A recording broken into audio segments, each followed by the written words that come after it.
আমরা জানি সিয়ামের কাফারা আছে, কসমের কাফারা আছে। এই সলাতের কাফারা তো আল্লাহ তাআলা কোরআন হাদিসে বলেননি। কোনো মানুষ যদি, শুনে রাখেন এখানে, কোনো মানুষ যদি অন্যায় করে, গুনাহের কাজ করে, অতীতের সমস্ত কর্মের জন্য করণীয় কি? আল্লাহ তাআলা বলছেন ইল্লা মান তাবা ওয়া আমানা, ফিরে আসবে তওবা করে। কার দিকে? আল্লাহর দিকে। ওয়া আমানা, ঈমান নিয়ে আসবে।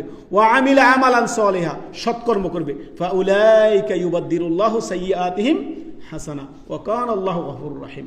আল্লাহ তাআলা বলেছেন যদি পূর্বে যত পাপ হয়ে থাকে, তো এখানে তিনি যে সালাতের কাফারার কথা বললেন, কোথায় আছে সালাতের কাফারার কথা? সুবহানাল্লাহ। আমরা এটাই সর্বদাই বলি যে আপনার কেউ যদি জীবনে অনেক সময় দেখা যাচ্ছে অনেক 30-40 বছরে এসে হেদায়েত পেয়েছে, আগে অনিয়মিত নামাজ পড়তো, এখন তার করণীয় হচ্ছে, এখন তওবার কটি শর্ত? তওবার অকাট্য শর্ত হচ্ছে 3টি। 1 নাম্বার তাবা ইয়াতুবু, মানে ফিরে আসা আল্লাহর দিকে। 1 নাম্বার শর্ত হচ্ছে আপনার জীবনের সমস্ত গুনাহ বন্ধ করতে হবে আজকে। এখন 5 ওয়াক্ত নামাজ আগে পড়তেন না, অনিয়মিত ছিলেন, এখন নিয়মিত আজকে থেকে আমৃত্যু যতদিন বেঁচে থাকেন 1 ওয়াক্ত সালাত কাজা করা যাবে না, 1 ওয়াক্ত সালাত ছাড়া যাবে না। আজকে এখন তওবা করবেন সমস্ত গুনাহের জন্য, গুনাহ ছেড়ে দিলাম। 2 নাম্বার লজ্জিত অনুতপ্ত হলাম। 3 নাম্বার দৃঢ় সংকল্পবদ্ধ হওয়া, ভবিষ্যতে আমার দ্বারা এর পাপ আর হবে না। এটা হচ্ছে তওবা।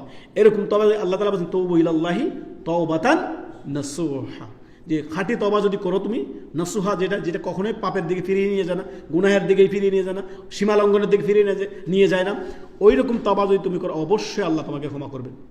সুবহানাল্লাহ। আল্লাহ তাআলা বলেন ফাকুলতু আস্তাগফিরু রাব্বাকুম ইন্নাহু কানা গাফফারা ইউরসিলিস সামাআ আলাইকুম মিদরারা। সুবহানাল্লাহ। তওবা এমন এক জিনিস, রিজিকের রাস্তা প্রশস্ত করে দেয় আল্লাহ তাআলা। সুবহানাল্লাহ। অতএব তওবা মানব জীবনে অপরিহার্য। আমরা কেউ ফেরেশতা নই, আমাদের জীবনে ভুল ত্রুটি হতে আছে। অতএব তওবার গুরুত্ব অপরিসীম, তওবা আমরা সর্বদাই করব।